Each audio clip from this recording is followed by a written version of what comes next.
Bismillahirrahmanirrahim. Alhamdulillah wassalatu wassalamu ala Rasulillah. Amma ba'du. Ikhwani fillah rahimani wa rahimakumullah. Sebagaimana yang sudah kita janjikan bahwa insyaallah selama di bulan Ramadan ini, walaupun secara fisik kita tidak bisa bertemu untuk melaksanakan kajian, tetapi kita akan tetap melaksanakan kajian walaupun dengan media-media yang lain yang bisa kita manfaatkan.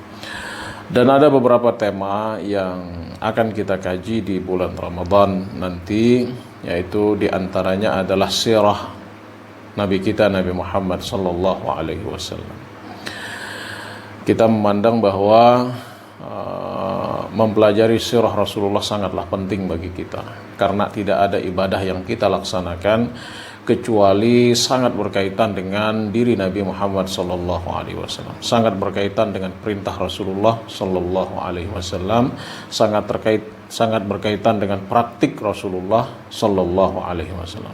Sebagaimana yang beliau katakan dalam sebuah hadisnya tentang salat, sallu kama raaitumuni usalli.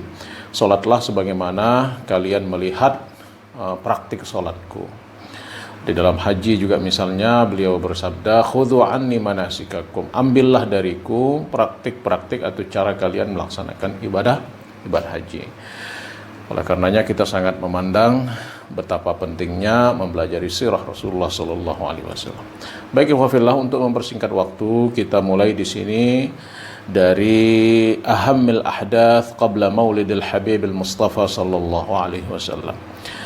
Peristiwa-peristiwa penting yang terjadi menjelang kelahiran baginda Nabi Muhammad sallallahu alaihi wasallam. Di antaranya adalah peristiwa hafru bi'ri Zamzam atau i'adatu hafri bi'ri Zamzam, yaitu menggali kembali sumur Zamzam.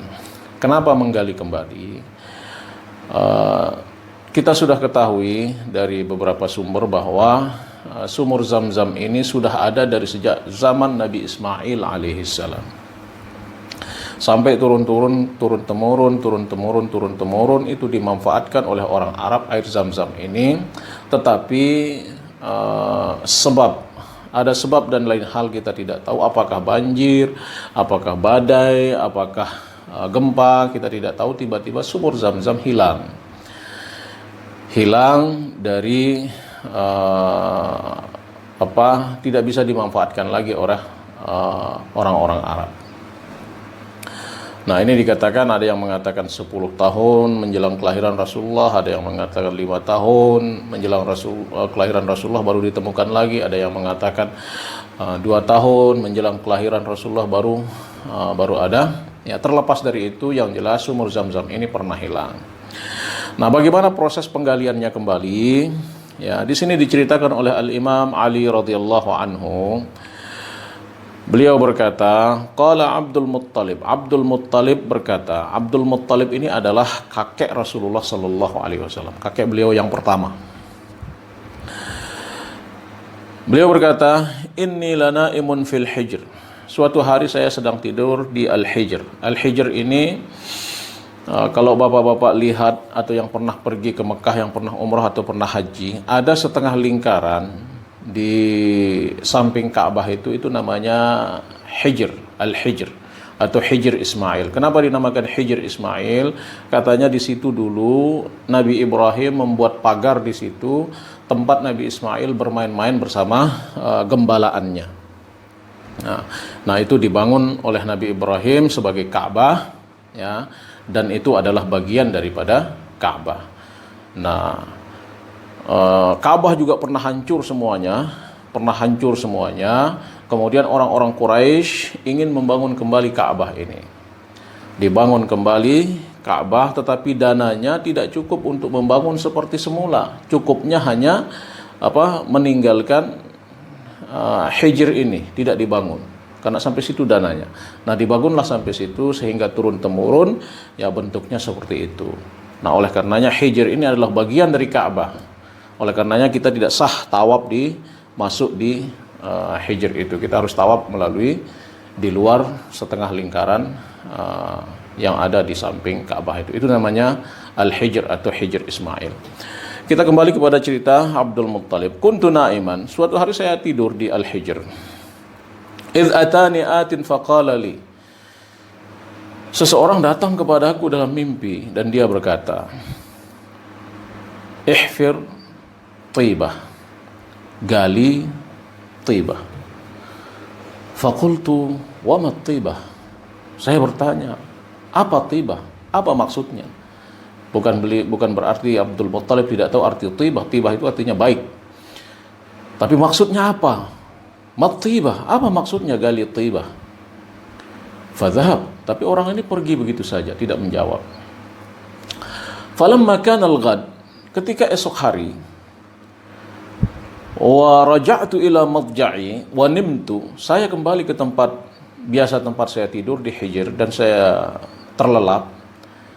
Wa atani hadza ar-rajul wa qala, dan orang yang sama juga datang kepadaku dalam mimpi itu mengatakan, ihfir birrah, gali birrah. Saya juga bertanya lagi, wa ma birrah, apa itu birrah, apa maksudnya gali birrah? Fadhab, dia tidak menjawab dan pergi begitu saja. Falamma kana al-ghad, besok lagi orang yang sama datang di dalam mimpi saya. Ya, dan dia berkata lagi, ihfir al-madnunah, gali al-madnunah. Saya bertanya lagi, wa mal madnunah, apa maksudnya gali al-madnunah? Fadhahab, pergi lagi tanpa ada kata-kata. Falamma kana al-ghad, ini udah yang keempat kali ya, saya tidur di Al-Hijr itu. Faja'ani ar-rajul, dan orang tersebut juga datang dan dia berkata, ihfir Zamzam, gali Zamzam. Faqultu wa ma Zamzam, apa maksudnya gali Zamzam? Jadi orang Arab sudah tahu sumur Zamzam itu, tapi maksudnya apa? Maksudnya gali Zamzam. Apa? Kali ini orang itu menjawab dengan mengatakan, qala la tanzifu abada. Dia tidak akan pernah kering selamanya. Wala tudhammu, dan dia tidak akan keruh atau tidak kotor. Tasqil hajij al-a'zam, dan dia akan memberikan minum kepada jamaah haji yang agung. Jadi semua jamaah haji akan minum di situ. Wahiya baina al-farathi wad dam. Posisinya sumur itu katanya antara faras dan dam. Wa 'inda nuqratil ghurabil a'sam. Persisnya tempatnya mengais atau menyocok tanah al-ghurabul a'zam.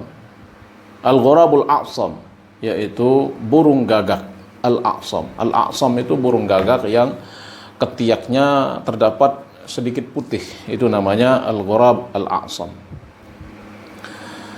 Wa 'inda qaryatin naml. Mau tepatnya lagi katanya di tempat sarang semut. Lalu beliau terbangun, kakek Rasulullah Abdul Muttalib ini terbangun dan faham maksudnya, langsung beliau mengambil al-mi'wal dan mengajak anak-anaknya untuk menggali posisi yang sudah diberitahukan di dalam mimpi tersebut. Dia mengajak anak-anaknya untuk menggali sumur Zamzam ini, dan digali tepat di posisi yang ditunjukkan itu, yaitu di sarang semut, tempat mengaisnya burung gagak antara faras dan dam. Beliau gali. Ketika sudah ketemu dengan bibir sumur itu, kabbar. Beliau mengucapkan takbir, Allahu Akbar. Qala Ibnu Ishaq, falamma bayyana lahu sya'nuha wa dulla ala mawdi'iha wa arafa annahu shadiq.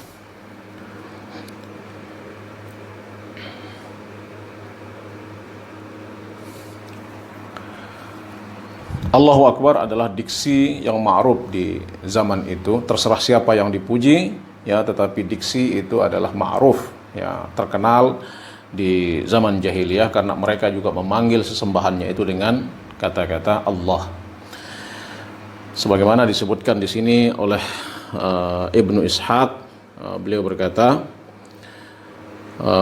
walaysa ma'ahu yawma idzin fahafara fiha falamma bada li Abdul Muttalib at-tayya kabbar. Ketika Abdul Muttalib sudah menemukan bibir sumur itu, dia langsung mengatakan Allahu Akbar.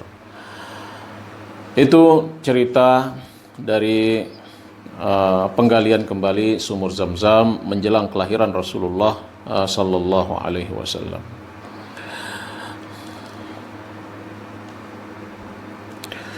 Adapun kemuliaan